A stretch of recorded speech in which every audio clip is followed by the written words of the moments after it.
Tonight, President Tinubu directs immediate release and treatment of minors arrested in connection with End Bad Governance protests.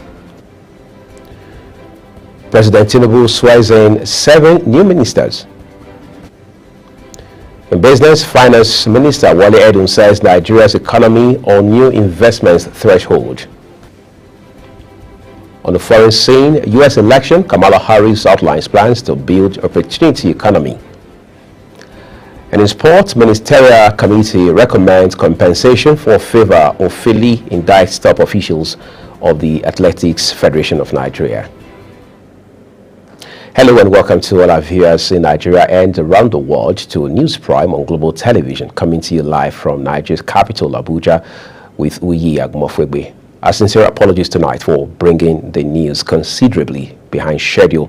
It was occasioned by a technical problem readily behind and beyond our ability to fix at the moment. We do appreciate your understanding. Let's begin tonight by telling you, following the outrage that trailed the arrest and arraignment of minors over the End Bad Governance protest held in several parts of the country in August, President Bola Tinubu has directed the immediate release of all the detainees. Minister of Information and National Orientation, Mohammed Idris, disclosed these to State House correspondents after the president swore in 7 newly appointed ministers cleared by the Senate. The minister says the president ordered the immediate release of the minors without prejudice to whatever legal processes that are ongoing. The president also directed the Ministry of Humanitarian Affairs and Poverty Reduction to immediately see to the welfare of the minors and take part to ensure their smooth reunion with their parents or guardians wherever they are in the country. President Bola Tinubu has officially sworn in the 7 newly appointed ministers recently confirmed by the Senate after screening in a ceremony held at the Council Chamber of Aso Rock Villa. The swearing-in follows the dismissal of 5 previous ministers by President Bola Tinubu 2 weeks ago, after which he nominated these new officials to fill the vacancies and expand his cabinet. The new ministers are expected to immediately begin their roles and contribute to the administration's goals in their respective areas. In the meantime, President Bola Tinubu has reminded the newly sworn-in ministers that they will be abused and criticized, but asked them to remain focused and not be distracted. The president made the call while swearing in all 7 of them at the presidential villa in Abuja, noting that his administration has stopped scavengers of the nation's resources and will completely do the same to profiteers and smugglers across the country. Office of the Accountant General of the Federation has confirmed the deactivation of the Integrated Personnel and Payroll Information System (IPPIS) for federal tertiary institutions. This follows the federal government's decision to remove these institutions from the IPPIS platform. Director of Press and Public Relations at the Office of the Accountant General of the Federation, Bawa Mokwa, stated this, where he noted that November salaries for FTIs would be processed through the government's Integrated Financial Management Information System. Institutions are required to prepare the payrolls in Excel format and submit them to IPPIS for verification and validation. The House of Representatives Committee on Renewable Energy has said that it will investigate the usage of $2 billion renewable energy grants to the country. Chairman of the committee, Victor Afam, in a statement issued in Abuja, says the public hearing scheduled for November 5 and 6 will cover the period from 2015 to 2024. He alleged that investments meant for the development of the renewable energy sector in Nigeria had not made a commensurate impact on the country's energy security challenges, noting that ministries, departments, and agencies with dealings in investment, procurement, and receipt of grants for the development of the renewable energy sector will also be investigated. The Senate, in a bid to establish a safer and more profitable mining sector, has vowed to eliminate illegal mining activities that have been depriving the federal government of significant revenue and contributing to food and physical insecurity across the country. Chairman of the Senate Committee on Solid Minerals, Senator Samson Ekong, who led a delegation to Niger Delta to investigate, to Niger State, I should say, to investigate the recent collapse of a mining site that claimed around 30 lives, emphasized that illegal and unregulated mining operations are major obstacles to realizing the multi-billion-dollar potential of Nigeria's mineral sector. Let's turn to other stories tonight. The Public Accounts Committee of the House of Representatives has clarified that, contrary to reports that it has not accused the Nigeria Upstream and Petroleum Regulatory Commission of involvement in a 32 billion naira revenue leak scandal or failure to comply with Treasury single account protocols. A statement released by the chairman of the Public Accounts Committee, Bamidele Salam, made available to newsmen, indicated that the matter was addressed during a hearing on the Auditor General's report before the committee. A federal high court sitting in Abuja has issued a warrant of arrest against the managing director of Dana Air, Hathrami Ranesh, over his refusal to appear in court for trial. The presiding judge, Obiora Egwatu, issued the warrant today while ruling on an application brought by the Attorney General of the Federation, Lateef Fagbemi, against the defunct airline's managing director. The Attorney General of the Federation had filed 6 counts against Ranesh and 2 others. In the charge, Dana Group PLC and Dana Steel Limited are joined as second and third defendants, respectively. Ahead of the upcoming festive season, the federal government, through the Federal Road Maintenance Agency, FEMA, has launched a major road repair initiative to improve traffic flow across federal highways nationwide. During the flag-off of Operation Connect to Your Destination, Phase 2 in Kano State, Managing Director of the agency, Engineer Chukwuemeka Agbasi, outlined the project's targets. He says by the end of the exercise, the agency aims to patch 18,850 square meters of road surface, rehabilitate over 12,000 failed sections, complete 2,700 square meters of road overlay, and make 653 kilometers of road motorable. The Court of Appeal sitting in Abuja has discharged and acquitted the former Chief Justice of Nigeria, Walter Onoge, of the charge that led to his removal from office in 2019. Former President Muhammadu Buhari had suspended Onoge from office as the Chief Justice of Nigeria and sworn in the next most senior jurist of the Supreme Court, Justice Tanko Muhammad. Onoge's suspension came barely 8 hours after he announced his decision to inaugurate judges who would preside over election petition tribunals, and was later convicted by the Code of Conduct Tribunal on the 6-count corruption charge that was preferred against him by the federal government. Away from matters of judiciary now, as the November 16 gubernatorial election in Ondo State draws closer, members of the Ibira community in the state have endorsed Governor Lucky Aiyedatiwa as their preferred candidate. Governor Usman Ododo of Kogi State, who led the gathering of Ibira indigents in Owo, spoke passionately on behalf of the community, drumming support for Governor Aiyedatiwa. Kekelomo Okere completes the report. It is a carnival-like atmosphere at our community as the campaign tour of Governor Lucky Orimisan Aiyedatiwa, candidate of All Progressive Congress, touched the campaign ground.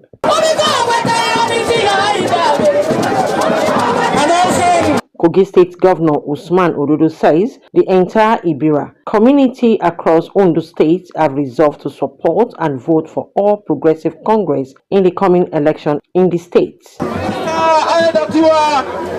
We all know him. He has been tested and can be trusted. We want continuity. We want consolidation. And he has started very, very well. My brother, I want to tell you that the Ibira community, the Igala community, and the Oku community in Ondo State, they are 100% behind you. In his response, Governor Aiyedatiwa expressed gratitude for the community's support and praised President Bola Ahmed Tinubu's commitment to Ondo State economic development. He also commended Governor Ododo for his exemplary leadership. reflecting on the APC primary election in Ondo State, which Governor Ododo chaired. Governor Aiyedatiwa expressed confidence in a fair and transparent electoral process in November 16th. Let me also tell you, Alhaji Usman, that even before Mr. President became the president of this country about 2 years ago, he has always shown interest in the political and economic development of Ondo State. At every governorship election since I met him in 2012, he has always been interested in who becomes the governor of Ondo State, so that he can contribute and give his support to the economic development of the state. The Deputy Governor of Ondo State, Dr. Olaide Adelami, whose local government hosted the rally, thanked Governor Ododo for his love for Aiyedatiwa and the APC. Kike Lomo Okeri, Global Television News.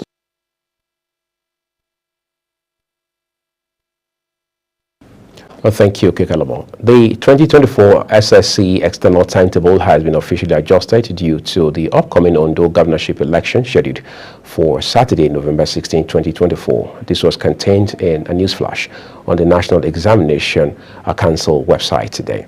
The information urges candidates to review the revised timetable, which is now available, and cross-check any changes for the affected dates against the original schedule.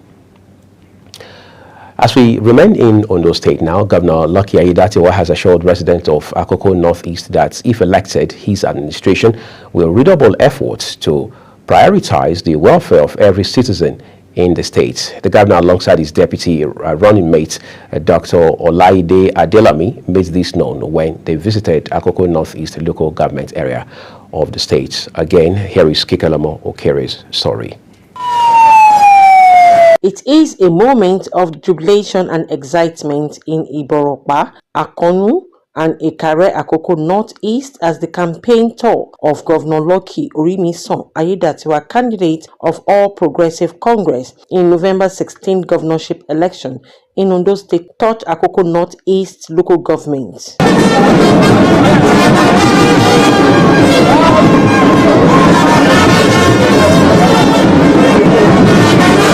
At Ikare Akoko, headquarters of the local government, Governor Aiyedatiwa received royal blessings from Olukare of Ikare, Oba Kadri Momo, and the Owa Ale of Ikare, Oba Adeleke Adedoyin. His Royal Highness Olukare of Ikare, Oba Kadri Momo, appeals to the governor to help in curbing the menace of kidnapping and insecurity in the region. In this terrain,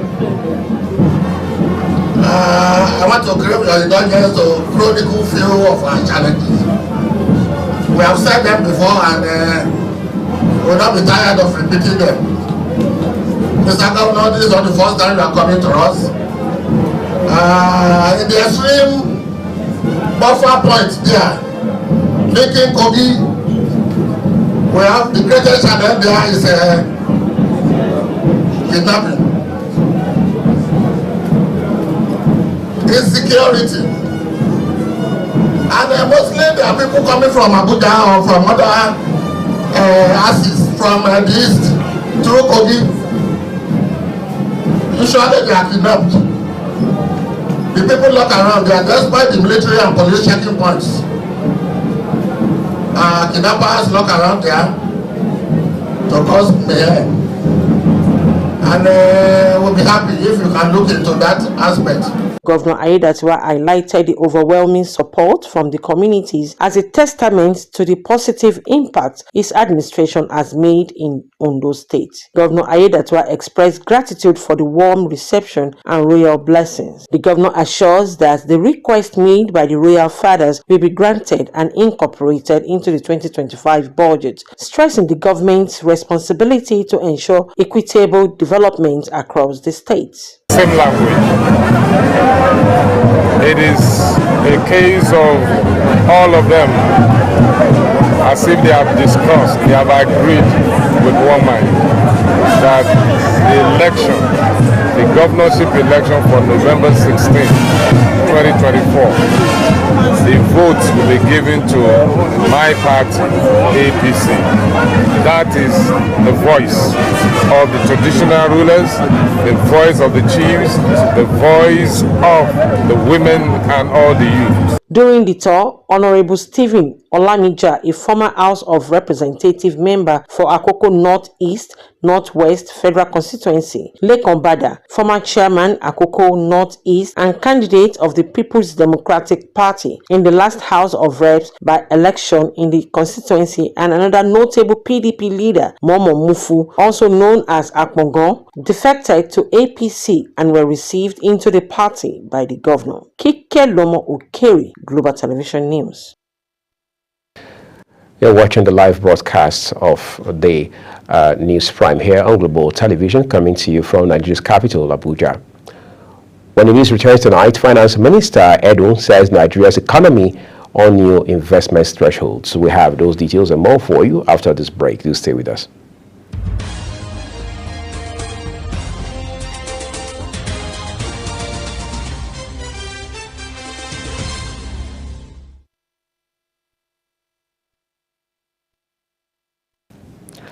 Let's turn to business now. The Dangote Group has, in response to recent criticisms from petroleum industry associations, defended the pricing and quality of premium motor spirits, popularly called petrol, supplied by its refinery.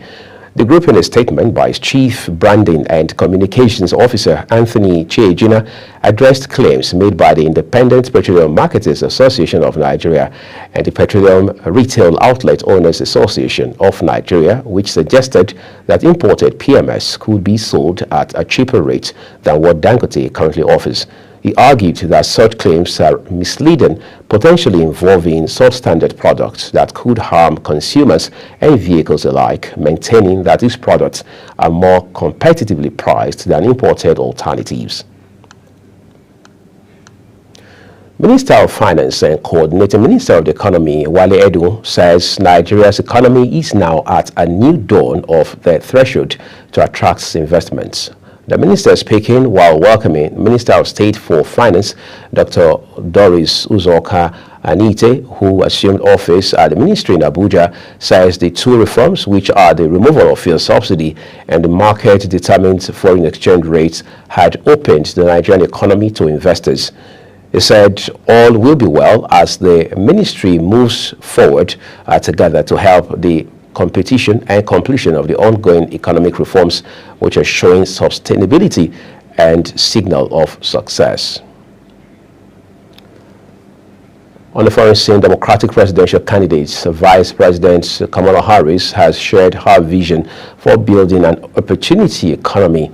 Kamala Harris, who spoke during a pre-taped interview on Univision Radio's Spanish language program, laid out her economic proposals, which include bolstering home ownership, expanding access to small business loans, and providing greater child tax credits.